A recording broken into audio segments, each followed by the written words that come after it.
الحمد لله والصلاة والسلام على رسول الله وعلى آله وصحبه ومن والاه وبعد. This is our fifth lesson in our lessons of Hanafi Fiqh Made Easy.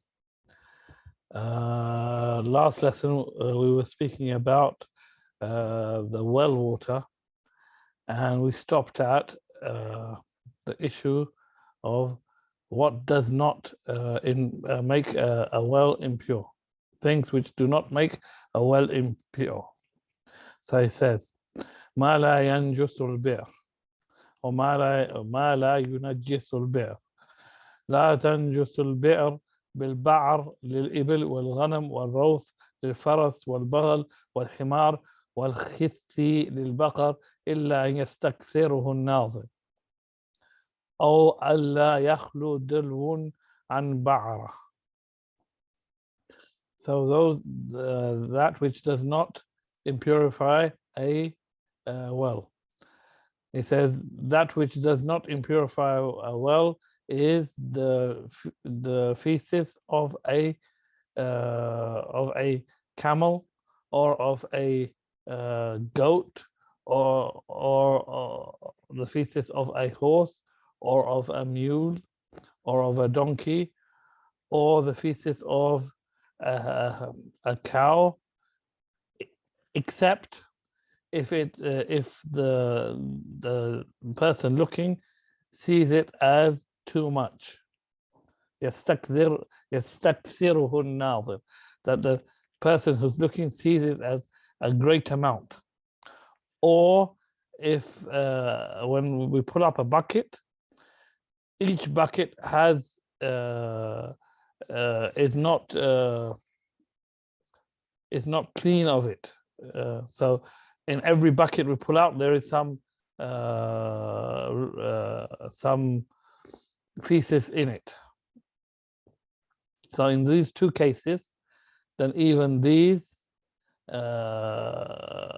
feces of animals that we can eat, except for the baghal and himar, all the other animals we can eat. In these two cases, if it's too much, according to the person looking, so the too much is the person looking sees it as too much, or that no buckets are clean of it when they're pulled out. Then he moves on to the next issue. He says, ما لا يفسد الماء, that which does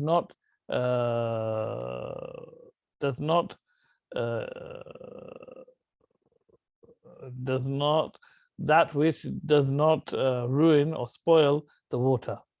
For a moment I forgot yufsid, the translation of yufsid, that which does not spoil the water.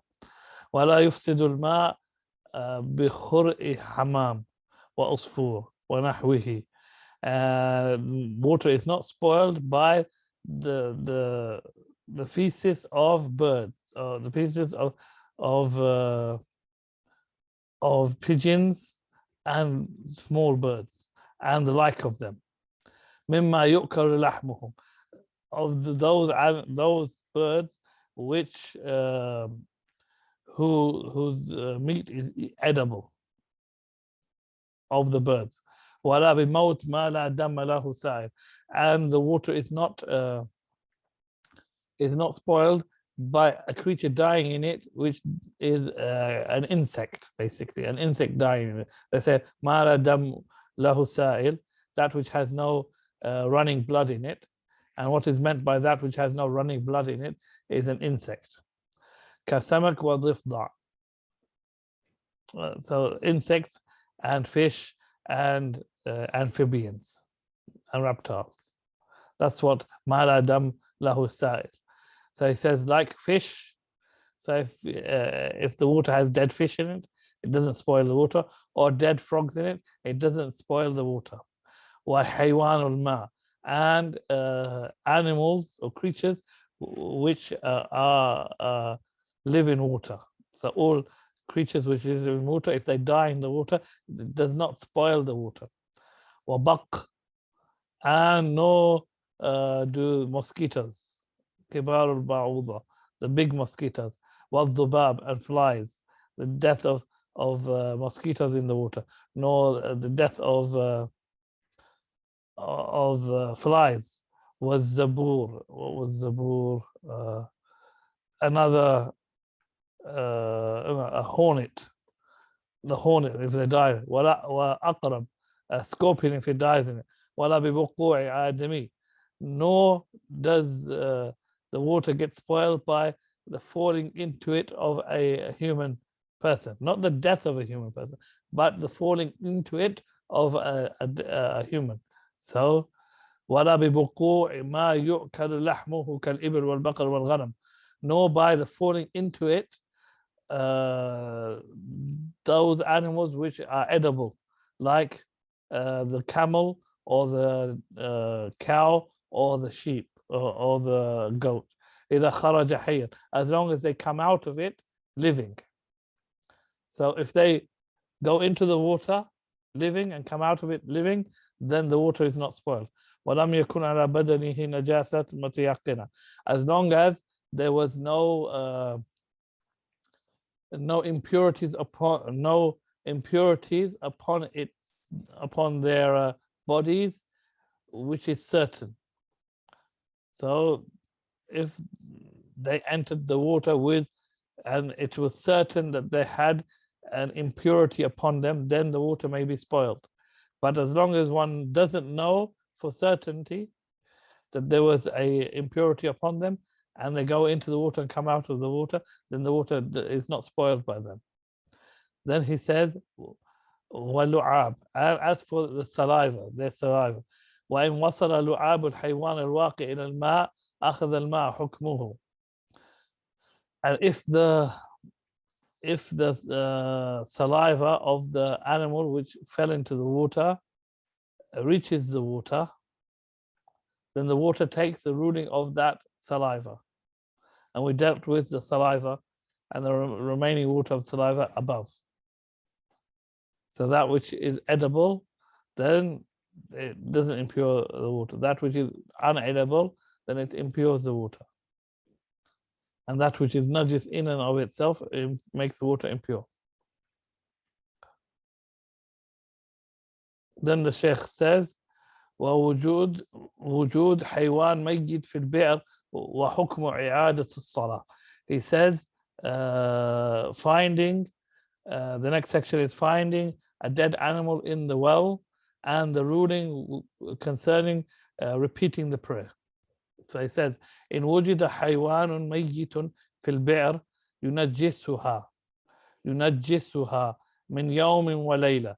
And if one finds a dead animal in the well, then the well becomes impure min yawmin wa layla, for one becomes impure for 24 hours. ووجود منتفخ ينجسها من 3 أيام ولياليها. So it makes it impure. The first, if you find a dead animal in it, then it has been impure for 24 hours before it. It has been from the time one finds it, 24 hours, it remains impure. Then if one finds that the dead animal has bloated, then it makes the well impure for 3 days and 3 nights in lam yu'lam waqt wuqu'ihi, if one does not know the timing of when the animal fell into the well. From the time one finds it, 3 days and 3 nights, if you don't know the timing that it fell in. لأن الانتفاخ دليل تقادم العهد, because bloating is a proof that it has been in there for some time. فيلزم إعادة الصلوات تلك المدة. So one must repeat the prayers during that for that entire period. So for that entire period, 3 days and 3 nights. So 3 days and 3 nights preceding us knowing of it. إذا توضأوا منها وهم محدثون, if they made wudu from it and they were not upon a state of wudu. أو اغتسلوا من جنابة وإن كانوا متوضئين, or that they took a bath from janaba, ritual impurity, even if they had wudu. So they had wudu, they were in a state of wudu, but then they fell into ritual impurity and they took a bath. Then they still have to repeat those prayers where they use that water. فإن غسلوا الثياب لا عن نجاسة فلا إعادة إجماعا. If they only use that water to wash their clothing, not due to impurity, فلا إعادة إجماعا, then there is no repeating of prayers by consensus. وإن غسلوا الثياب من نجاسة, and if they wash their clothes due to impurity on the clothing, ولم يتوضأوا منها, however they didn't make wudu from the water, فلا يلزمهم إلا غسلها في الصحيح, then nothing is upon them except to wash their clothes according to the correct opinion. لأنه من قبيل وجود النجاسة في الثوب, because it is similar to if they had found impurity in the clothing, because they washed their clothing with water which was impure. So it's as if they put the impurity onto their clothing. And water and clothes which have najasa upon them, all that is needed for them is for them to be washed. And then he says, وَلَمْ يُدْرَ وَقْتُ إِصَابَتُهَا, and it's as if they don't know when the clothes were affected by the najasa. وَلَا تُعَادُ الصَّلَاةِ اتِّفَاقًا فِي الصَّحِيحِ, and the prayer is not repeated according to the consensus in the correct opinion. So وَلَا تُعَادُ الصَّلَاةِ اتِّفَاقًا فِي الصَّحِيحِ, وَلَا تُعَادُ الصَّلَاةِ اتِّفَاقًا فِي الصَّحِيحِ. So the prayer is not repeated according to the agreement, according to the correct opinion. So there's no repetition of the prayer. There's no repeating the prayer according to the most correct of the opinions, according to the Hanafi ulama. Shall I continue? Let's have a look, or shall I stop there? Okay, I will continue just to finish this chapter. So he says, التطهير بالمائعات غير الماء, purification with liquids other than water. لا يصح التطهير بالمائعات الطاهرة في الجسد كعصير النبات والثمر أو ماء الزهر أو ماء الورد أو الخل. It is not correct, it's not acceptable to purify with liquids, pure liquids, to purify the body with pure liquids, like the juice of plants or fruits, or the water of flowers, or rose water, or vinegar. So it's talking about purifying the body. So nothing but water, it would seem from that, that no other liquid is allowable to be used to purify one's body. وأجاز أبو حنيفة وأبو يوسف رحمهم الله تعالى تطهير النجاسة الحقيقية بالمائعات الطاهرة لوجود علة القلع للنجاسة. However, Abu Hanifa and Abu Yusuf rahimahullah allowed the purification of dirt or filth, so that's actual impurities, physical impurities, by pure liquids, due to the fact that the causal effect is applicable, meaning that these liquids will pull off, will destroy, will remove the physical impurity. And that's the illah, that's the reason behind its, that's the reason for purity, is the removal of that impurity. ولم يجز محمد وزفر التطهير بهذه المعيات. However, Muhammad al-Shaybani and Zafar, the fourth student of Imam Imam Abu Hanifa, didn't allow purification with other liquids. وإنما لا يكون التطهير إلا بالماء. وإنما لا يكون التطهير إلا بالماء. They believe that purification can only be done with water. لما رواه البخاري, due to what al-Bukhari narrates from the Prophet ﷺ, of his statement to Asma في دم الحيض يصيب الثوب, with regards or concerning to the blood of menstruation, if it gets on one's clothes, حطيه ثم اقرصيه ثم اغسليه بالماء.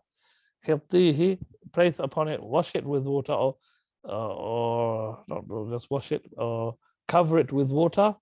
ثم اقرصيه, then rub it. ثم اغسليه, then wash it with water. حطيه, dry it, wetten it. ثم اغسليه, then rub it. ثم اغسليه بالماء, then wash it with water. So here the Prophet ﷺ mentioned water. So according to Muhammad and Zafar, they're sticking to the narration of bilma, whereas Abu Hanifa and Abu Yusuf are looking for the cause, and that's water removes the impurity.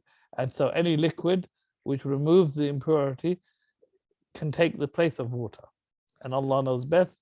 And with that, we come to the end of the first section, and we move on to the second section, فصل الثاني النجاسات الحقيقية وتطهيرها. So he moves on to the section of physical impurities and how to purify them, and Allah knows best. And with that, we'll come to the end. وصلى الله على نبينا محمد والله أعلم.